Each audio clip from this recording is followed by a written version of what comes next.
Well, welcome back to Selling During Crisis, episode 15. I'm your host, Jonathan Otero, and I am very, very excited to have this gentleman on today.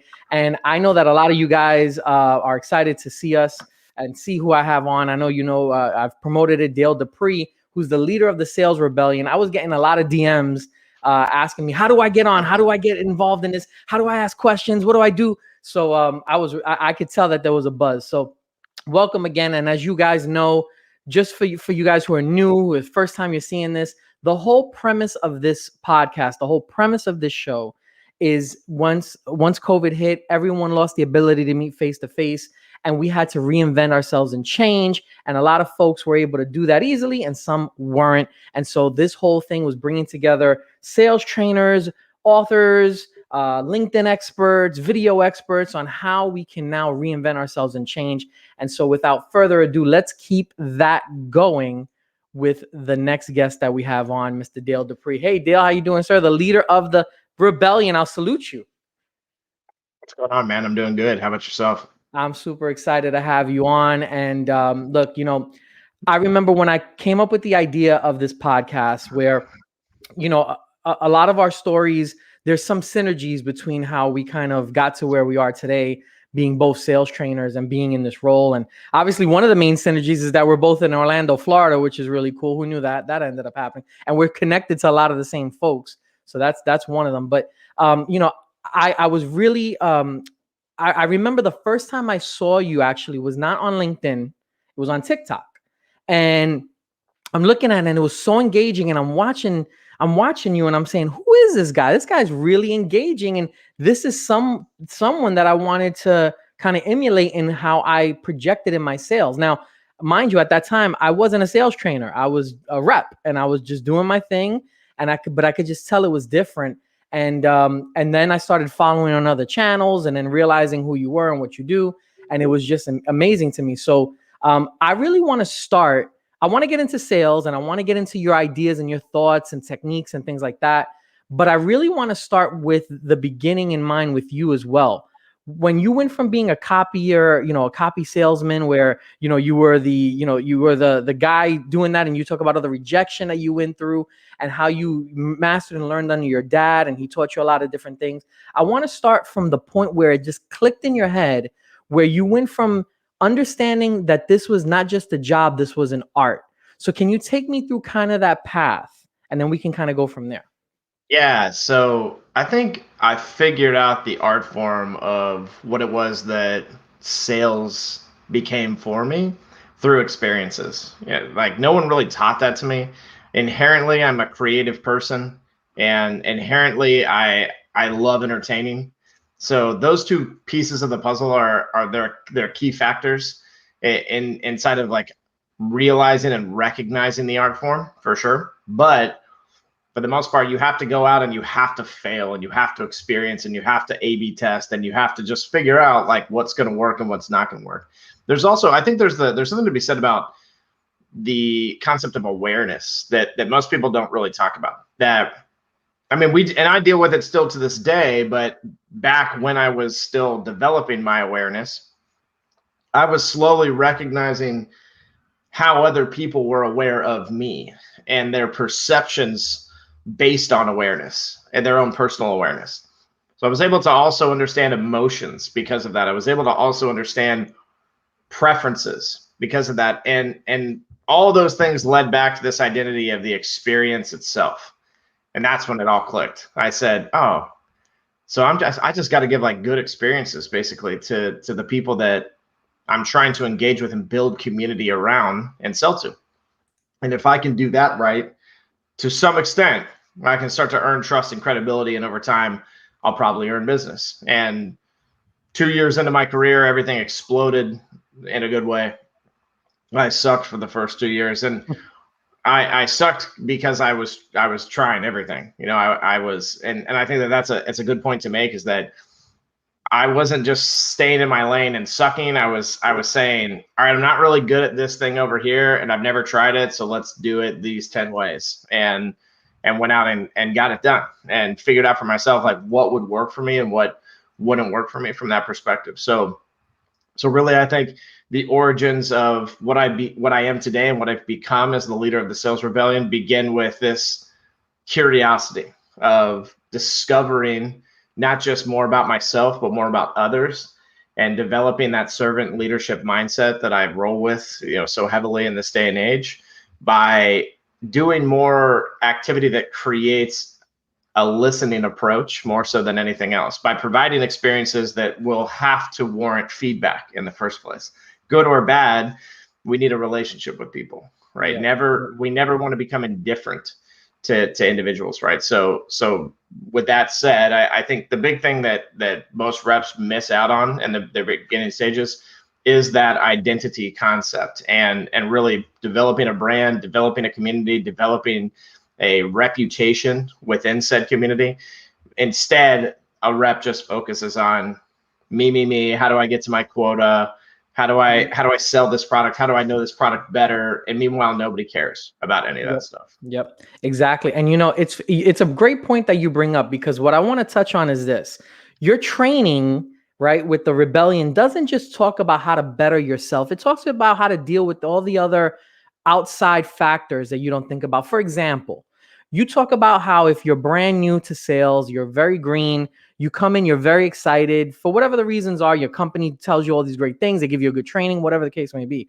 But then a couple of months into it, you start to realize that it's not such a rosy red picture, right? You start to realize that there's other things, there's rejection. And then they tell you, oh, don't worry about it. Just keep on going through the numbers. It's a numbers game, right? You're getting that much closer to a yes. Whatever their numbers are, you got to go through 100 no's to get to you, whatever it is. And as humans, we're having to deal with that rejection. And then on top of that, dealing with the pressure of sales management coming in. And I've had to deal with this, right? I remember dealing with it when COVID hit, right? It was like, be empathetic, but get the sale, right? It was like, well, how do I do that, Dale? Explain to me, Mr. Manager or Mrs. Manager, if you want me to be empathetic and just say, hey, how are you doing? How's everything? But then you still want me to pull up numbers and get sales. I mean, how do I do both? I got confused. And no one was able to train me in my organization because they didn't know either, right? No one knew. And they didn't know how to do that and how to handle that. So how do you deal with, I mean, now we're talking about a global pandemic, and that's a little bit of a different type of deal. But in just a normal world, forget about everything with COVID. How do you, that's still a present thing for new reps. So how do you train people to get over those ancillary things that are outside of their control from sales? Man, you're really pushing the envelope this morning, bro. You know what? You know what, Dale? I tell you this. I got so many DMs about this episode, and I said, you know what? We're gonna get real and raw, and we're not gonna say it because there's a lot of sales reps that are hurting. I was one of them, and I know they're gonna want to hear this. So that's why let's go. Let's get into it. I'm gonna hit it hard right back, right? Because I think that the problem is that selfishness gets in the way, like in two ways. One is that selfishly we say, "Oh, my boss sucks, and they don't understand sales or me or people," and then we blame them, and they become our scapegoat. So like maybe we stay with the company that we're working for, but slowly over time we stop having the same type of fulfillment. Maybe we're not hitting the number, maybe we're on a pip, maybe we are hitting the number, maybe everything's fine. Like there's a lot of different scenarios here, but no matter what, in most cases we resent the person that's telling us to do these things and just say they've got it wrong, but I have to do as they say. And so I'm going to just blame them the whole entire time, and to have a selfish motive around my existence inside of this organization here forward, because I'm here because I make money and I'm comfortable, right? Whatever the other underlying reasons are that people have taken in those moments. And secondly, though, the other side of it is that the selfishness on the other spectrum, on the other end of the spectrum, is like maybe we do agree. Like maybe we think this is okay. It is okay to push people. And I mean, I got an email that I've been going back and forth with a BDR on for about 2 days now, because I respond to all my sales emails. I know it's like real cool in the LinkedIn world to now, certain people have made it, like real popular to write back salespeople and then post about it on the internet. But I've been doing it for my whole existence. And especially since I became a buyer in 2019, I've been doing it every single chance that I possibly get. I actually put their emails into a place where I can go get it by the end of the week. if I don't have time, or I respond to it right away. And so the last couple of days I've been talking to a BDR that just like, man, I tried so hard to help this person to see like, hey, let me give you some guidance here on like how to treat a human being in these moments, because it's not working the way that you're doing it. And you're probably getting lots of responses that are no or not a response period. And he wrote back and was like, yeah, I'm getting like a 3% to 10% response rate every week based on God knows what. And so I gave him some pointers. And man, if I'll be damned if he didn't come back to me and ask for an appointment to sell his product to me, like at the end of the whole thing, which is insane to think, right? And I didn't say anything to him, right, other than like, no, I'm good. But that's the point is we don't build relationships in sales. We selfishly go through motions, even when we're being helped. Right. We sit back and we say, that's really nice. So now, okay, so like, what do I do now? Like, he probably was sitting there with his boss, even like, what do I say? What should I say to get an appointment with this guy? Right. Well, all he had to do was say, can I get your ear? Like over the phone? Would you give me your cell phone number? I'd have given it to him. Right. And kept the conversation going. And at some point, if he wanted to talk to me more about his services, I wouldn't have cared. But coming to me again selfishly and just being so hyper focused on the product and the sale and the quota and whatever it is that's tormenting you as a sales rep, it's not, because it's tormenting you. It's not appropriate to take those things out on your buyer. So I had a $30,000 quota when I first got started in the sales world. I was on a draw. For anybody that's listening that doesn't know what that is, it's basically a salary that is butted up against your total number that you're writing.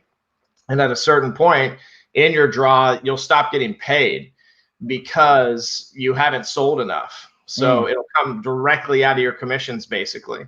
And before that, actually, I was commission only. So I started as commission only, moved to draw, which was like, you know, the millennial thing to do, right? It was like, I need some kind of money here because I'm not a baby boomer and I don't work in, you know, a farm know, for the last 10 generations. Yeah. So the idea though was that I got started in this part of the sales world and personally learned sales from the perspective of that if you don't sell, you don't eat, right? If you don't sell, you don't get paid. Yet I never took that out on people. I never sat around and said, oh, because I have a quota, I've got to treat people like garbage. I've got to be, you know, moment to moment from the perspective of how do I get the appointment? But instead, I met people where they were. I learned about my community. I drew people out of their comfort zones, and I got out of mine as well too in most cases. And that is what creates connection. That is what true empathy looks like. Empathy is you being human and naturally being human as well too from that perspective. So it's not about like forcing it or a play, right? By any means. Like you can't go into a sales bullpen and write a book about the play of empathy, right? It doesn't exist, period. So during the pandemic, I mean, we saw exactly what happened for people that actually cared and people that really just were trying to play it, which is that the people that actually cared sold more stuff than they've ever sold in their existence during 2020 because there was massive needs during the pandemic and the downtime that we experienced for certain products and services. And the reps that were rebelling through the whole process and leading with empathy and creating a hopeful outlook for individuals, connecting with them, creating more of an intrinsic value than just a business case, like that came secondary to the intrinsic value. You know, because of those things, Rebels won all through 2020. And it was the secret sauce that always existed, and it exists in every single person right now that's watching. You all have the ability to do these things.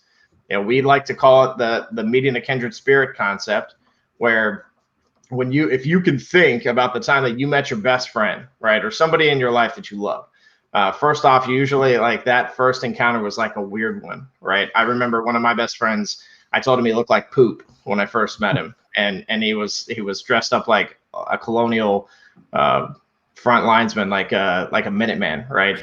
And he was doing like in the school, he was doing like a play. It was pretty funny, but he became one of my best friends. But the thought was is that like even in the midst of saying something like that we connected because he could identify with me because he was like, oh, this is a cool guy, like kind of chill, like speaks his mind, like he doesn't really care. Right. And those are the moments that we really level up as salespeople in general from that perspective. And so I think that really it's about this understanding of human nature and like the law of society and how psychology plays into it as well too, naturally, not in a way that we manipulate. You know, like I freaking hate reading books or seeing people that are like, hey, look at this study about neuropsychometry and how the brain works, and like, so you should do this because that's manipulation. 101 is what that is. My wife's a neuropsych, and so and she's a psychologist.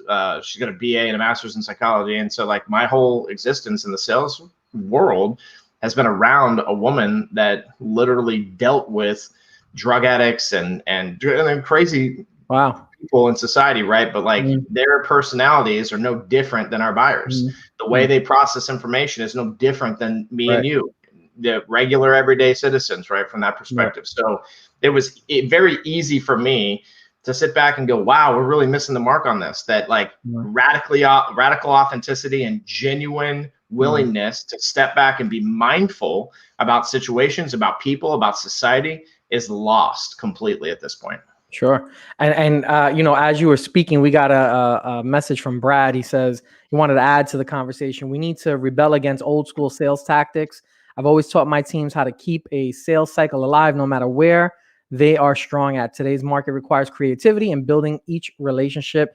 I think we totally agree with what you're saying, Brad. Appreciate you guys saying that and adding to that. And by the way, we have a couple people on the live. If you have any questions or any comments that you want, just like Brad did, please post that in the chat and we will make sure that we read those and give those to Dale. So I think you touched on a lot of information there. Something that I think is critical, though, is we talked about building relationships, just like Brad said, right? And you mentioned that as well. But I think where sales teams or sales reps or sales managers, whatever, where they get lost on the building relationships part is that they think it takes too much time. We need to get sales today, Dale. You understand? We got quota to hit. You know, we got to hit. It's the new month, March 2nd. Clock starts at 0 again. I don't have time for you to go build a relationship, Dale. We're going to need you to bring in these numbers as 30K. So I think that's where they get lost, but you get very creative. And I think that's where the difference is. And everybody that I've interviewed on this podcast and even my own personal experiences, you realize you get very creative on the sales process. Like you said, get them out of their comfort zone. And it reminds me of a story that you told with the pizza boxes when you were selling copy machines and there was one lady that you were trying to get her attention. She just wasn't giving it to you. You probably did 18, 19, 20 different touches, emails, phone calls. You were doing the whole deal.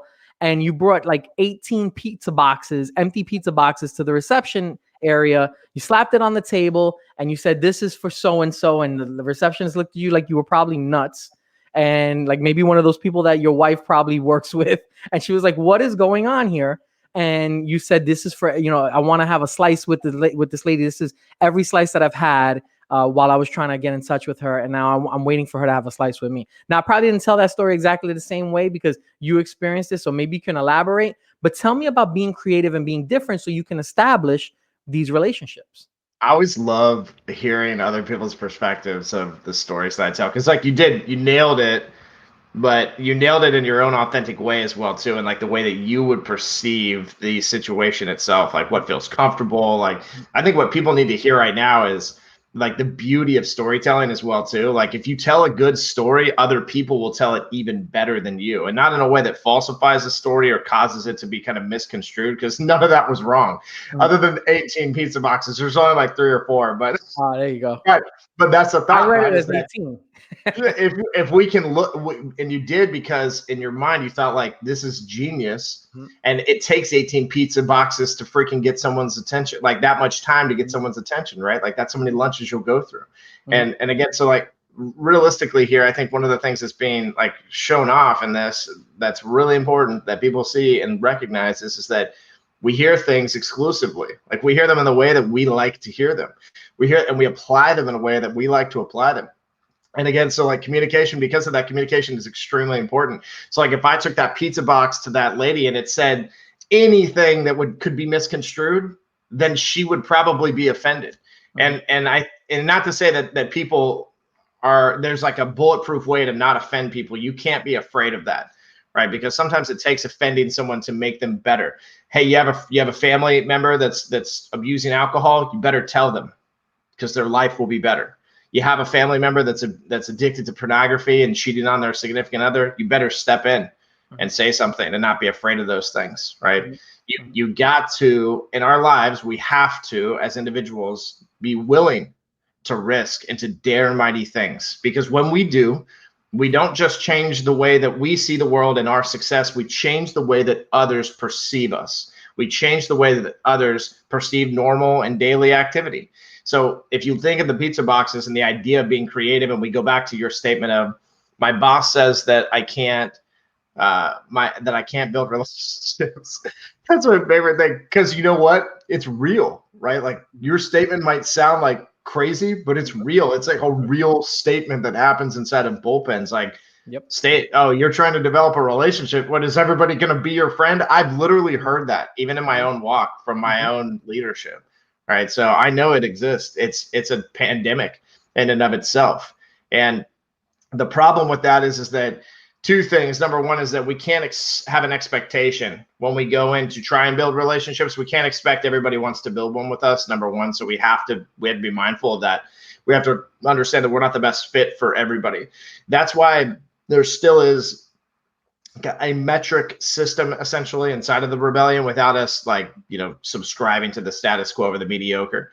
Like we still tell people, hey, well, if you want to set 10 or 15 appointments, then you better find 10 or 15 very qualified people that you want to set those appointments with. And sometimes that takes time. And sometimes those 10 or 15 appointments don't get set within the first week, the first day, the first month. Sometimes it takes 6 months, a year, 2 years. Those things are worth it, though. And let me tell you why real quick, not to get too far off track before I come back to the original question, which is that in my 7 years at the company that I represented, and really, if you look at my entire tenure, because we were acquired, right? So I didn't really skip a beat. I stayed I was in the same office, just next door kind of thing, doing the same stuff, still selling the same copier lines, right? Nothing really changed for me. Like when my dad sold his business, and I was 4 years in, just coming up on 4 years with my father. And so if you really think about it, I spent 12 plus years, almost 13 years in total with that company. And those first couple of years were rough, but at the end of the year, I was at like 70 or 80% of plan. And I believe that that's a really good number for 55% is a good number for your first year in sales as a rep. I truly believe that, because if somebody would have fired me based on those numbers, which were not the standard of my industry at the time, like being at that 70% mark, 80% mark was not good. It was kind of like, oh, you're on a PIP now.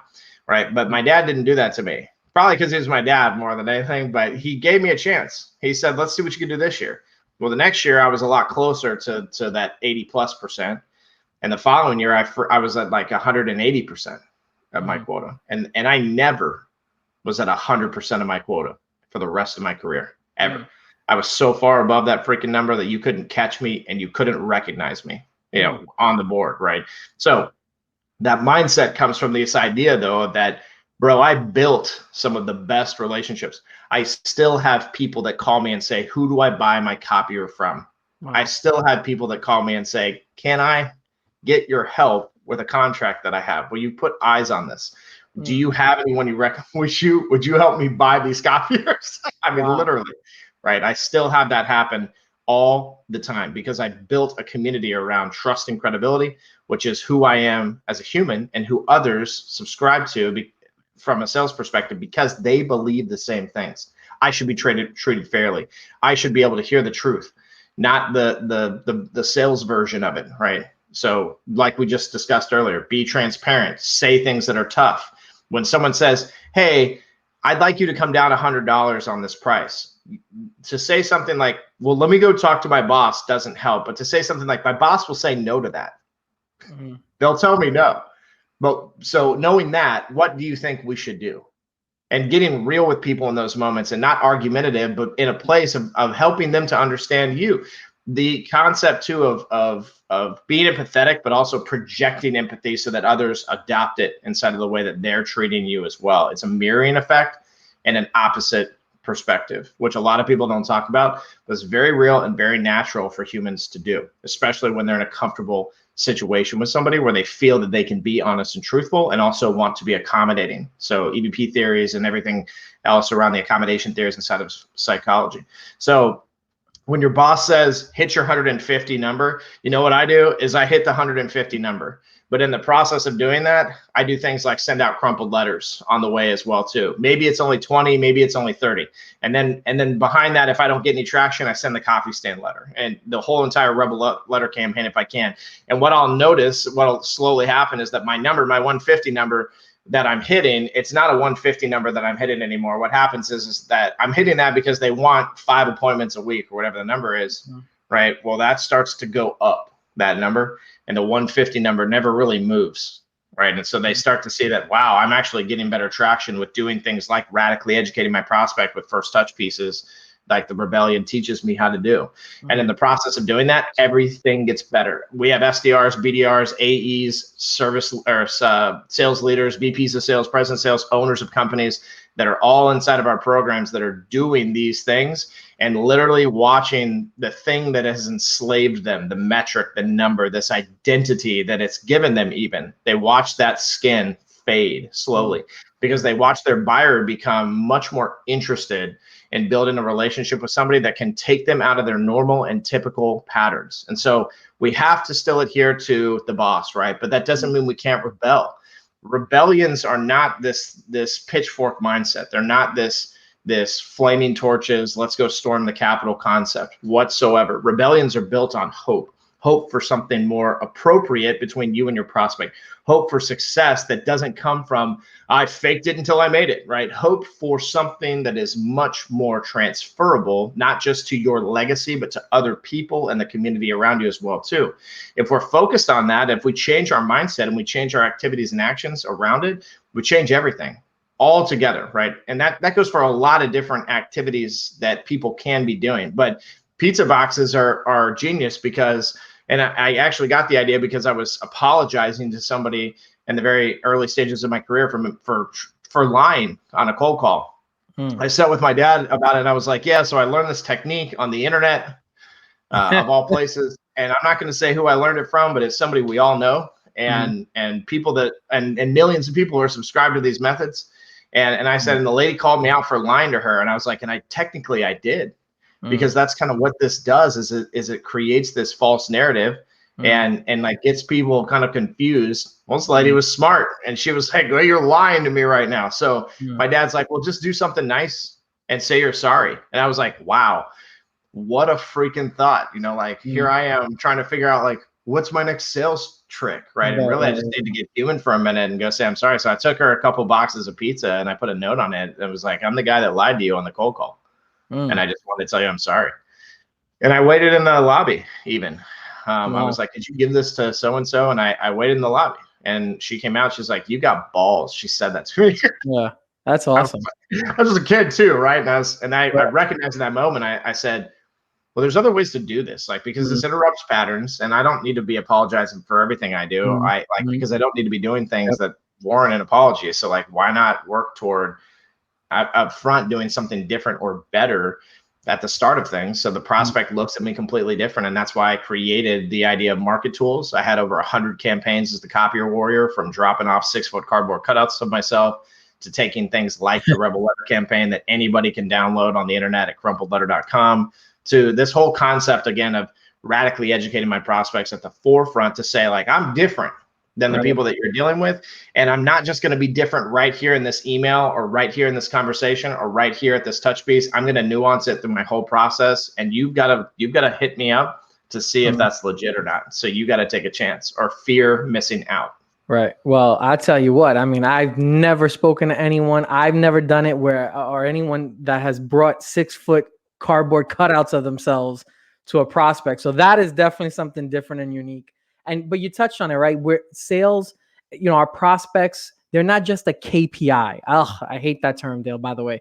I hate writing it when I write copy, when I'm putting a post together, or I hate talking about it, but we have to because everyone loves the term KPI. So I hate saying that. But yeah, they're not a KPI, and you're 100% right. And as a matter of fact, we even have Ralph Papa, who I know is a rep in the area, and he says the biggest problem with salespeople today is that they're selling for today. I approach each opportunity and prospect today for 6 to 12 months out. I'm selling today for January 2022. Very interesting take on that and way to project so that way you make sure you hit your numbers long term. So I love that you said that, Ralph. And again, we have a couple people on the live, but we're running up on we're almost getting done with it. We're almost done with this interview. So if you guys have any questions, please make sure to post it in the comment section or any comments that you want, and we will we'll make sure we'll get that up there. So you talk about being creative, right? You mentioned many examples about how you do that. And I know that now, let's talk about today, present time. You know, once everything hit last year and we lost the ability to meet face to face, that's where I reinvented myself because I was struggling. I was trying to figure out how do I do this? And I that's when I realized video was a powerful tool and how to use video to be able to engage, be different, stand out, get the attention you want, and then be able to ultimately get a high quality appointment. And so my thing though is what I'm starting to realize as I start to preach the word of video is that a lot of folks are nervous. They're like, well, you know, and you would think it's odd, right? Because as salespeople, we're atypical. We're the ones who are, you know, we're not afraid of anything. We're aggressive, and but then you say go on a video and just be yourself and reach out to the person and send it to them, and then all of a sudden we get shy and timid. I wonder why that is the case. I'm not sure. I'm still trying to figure it out. But I'm curious to know in your example, in your experiences, and with people who you engage with and teach and coach. And I know you use a ton of video. You know, I see you on LinkedIn. I follow you on TikTok. I follow you on a lot of different platforms, and you use a lot of video to engage. So why is it effective for some and not others? What do you think is the disconnect? And what do you think is do you agree that video is a powerful tool in this day and age? Yeah, I absolutely agree that video is one of the single most powerful tools in this day and age, 2021, 2021 and beyond. Hell, for the last 5 years, video has been taking a bigger role inside of the way that we conduct business in general. If you think about it, like YouTube is the biggest social site. Like nobody really discusses this because they don't have necessarily like the most members by per se, although it's a lot. But what they do have is like 2 billion views of videos, you know, like ridiculous numbers, like on a weekly basis, monthly basis. That might even be daily at this point, right? So I haven't checked in a hot minute, but the reason people do that is because they go on to do things such as learn about Jonathan, learn about Dale, learn about whoever it is that they're trying to get more information on, and the products that they're looking at buying, right? One of the most popular things is to go on like DIY channels on YouTube and learn how to do something yourself personally. So and because the way that video works is that it is a market, it's a tool that's marketable to people that want to learn in the first place. That's where we kind of get lost as salespeople. We think, oh, what I'm doing here is I'm trying to set an appointment with a video. Listen, if you're out as a salesperson trying to set appointments at all, period, then you're not doing your job. Salespeople that are altruistic in their approach are out connecting and impacting people at the forefront of everything that they do, which leads to an appointment in the first place. Just like this idea of that not everybody's going to buy from you right now, but that doesn't mean that everybody can't buy from you. And I learned that at a young age. In 2007, my dad told me that. He said, you're not the right fit for everybody right now, but that doesn't mean that you can't earn that fit. And then he also followed that with, but listen, sometimes it just never is going to work, but that doesn't mean, he always had a doesn't mean after it, right? You can't persevere through those. So for example, I had an account that I never sold anything to in my entire career of selling copiers, but I never stopped trying. And I didn't force myself into that. I didn't try too hard by any means, but I always did little things to stay on their radar. And eventually I got invited to the bid, even though I was told I would never be invited. So little wins like that are powerful, right? And if you think about that concept with video and how it helps you to be persistent, because you can do it in a way that is scalable. This way you don't have to sit there and say, oh my God, I got to call these 50 people that I'm trying to keep a relationship with. You can just literally have a cadence of things that you've already created, such as a video touch that already has the content, that already has an entertainment aspect to it, storytelling aspect to it, that people can watch real quick and say, that was nice.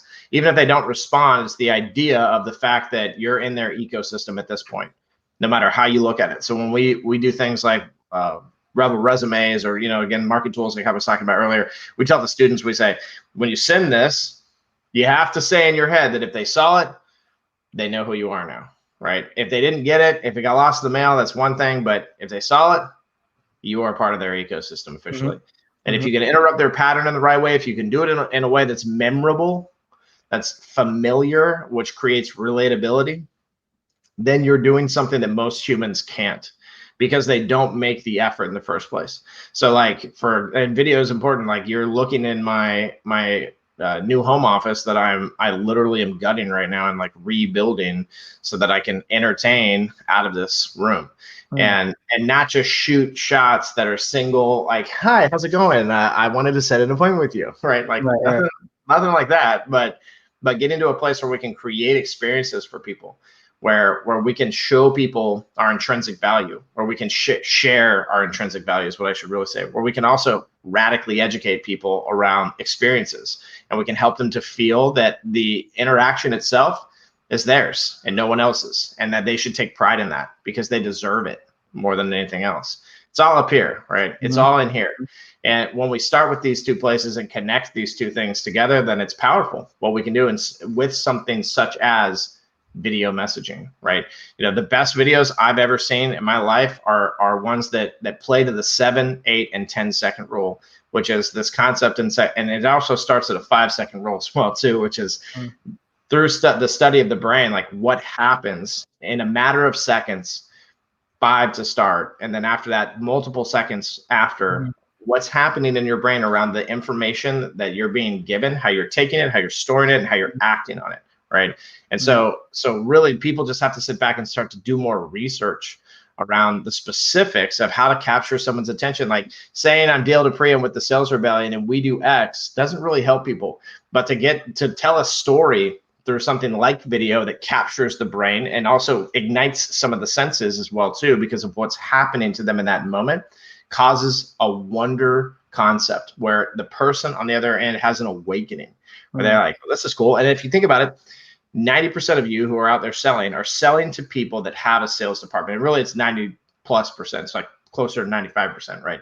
They have some type of sales department. So when you do something that's enjoyable to them from a sales perspective, they're already thinking about almost immediately, like, A, can I hire this person? Right. Not just to buy from them, but like to work for me. B, why don't my people do this? Right. So you cause a little bit of FOMO in those moments as well too. And C, this is somebody that I could tell my friends about. This is somebody that I could see existing inside of my ecosystem. And because of that relationship concept, right? Even if it's not like pizza every Friday night, you can still build a relationship with somebody that they can sit back and look at and say, this is much more enjoyable than the transactions that I typically do. That's right. Yeah, no, you hit the nail right on the head there when it comes to video, especially with having those people that are engaging with you. They're watching the video. You can see when they watch the video, and then all of a sudden they're like thinking, man, I wish my sales team can do this as well. I always love the fact that when I was a B2B rep, I always love the fact that when you walk in and you knock on a door and you see those no soliciting signs. I used to love those because I used to look up at the big awning and see their logo and everything. I'm like, you're soliciting. How can a solicitor say no soliciting? I used to love that. And it's just always an interesting dynamic, but you hit it right on the head. And so I want to tell you this as we wind down, because look, we're getting close to prime time selling hour, right? 9 o'clock is when we got to get on and we got to start working this. And so I can't take up all your day, even though I could with all the questions that I have for you. But I do want to ask you this. On a serious note, we all know sales is a great career, but it is one of the toughest things to do. If you're a top dog, if you're a top rep and you're crushing it, then chances are you're really busy and you're missing out on certain things in life. Maybe you don't have a great relationship with your spouse, or you're having to back in the day when we had to travel and you would travel for sales conferences or whatever, and then you're missing little Timmy's soccer practice or whatever. there's all these different, or game even, there's all these things, from that perspective. Then if you're on the bottom and you're not hitting your number and you're struggling, it could affect you mentally, emotionally, physically. It's a mind game. And so give us a tip to help a sales rep, whether you're a top dog or whether you're at the bottom of the pack. How do you stay focused on the goal and have that balance? First thing I would say is that the stereotypical bro culture or the overuse of masculinity in these moments is a falsity. So if someone's telling you, suck it up, be a man about it, you can do better than this, you don't let it bother you. If you're sitting there listening to that and taking that as truth, you're lying to yourself in those moments. That it's okay to feel, y'all. It really is. It's okay to feel rejection or rejected. It's okay to feel hurt. It's okay to feel that you're not good enough. Those are moment to moment concepts and feelings and emotions that are natural. But what you have to understand and believe and know is that the hurt is temporary and it's not really directed at you. It's directed at the moment and what that person on the other side is going through. Same with the rejection itself. And when it comes to this idea of like self-doubt that kind of carries in that, like I'm not good enough, that those things are falsities to stop you from becoming the thing that you were meant to be in the first place. Listening to those truths is detrimental to what it is that you are building from a legacy perspective. If you were to sit back and say to yourself, I'm not good enough day in and day out, slowly you'll believe that more so than just about your sales career. You'll start to believe that about your marriage. You'll start to believe that about your relationship with your significant other. You'll start to believe that about the way that you act around your kids, who you are as a father, who you are as a brother or a sister, who you are as a mother, who you are as an aunt or an uncle. You'll start to impose that concept into your life in general, and it will harm those things. And so we say at the Rebellion, some advice that I got a long time ago that's always stuck with me because I struggle and battle with depression, which is embrace the suck.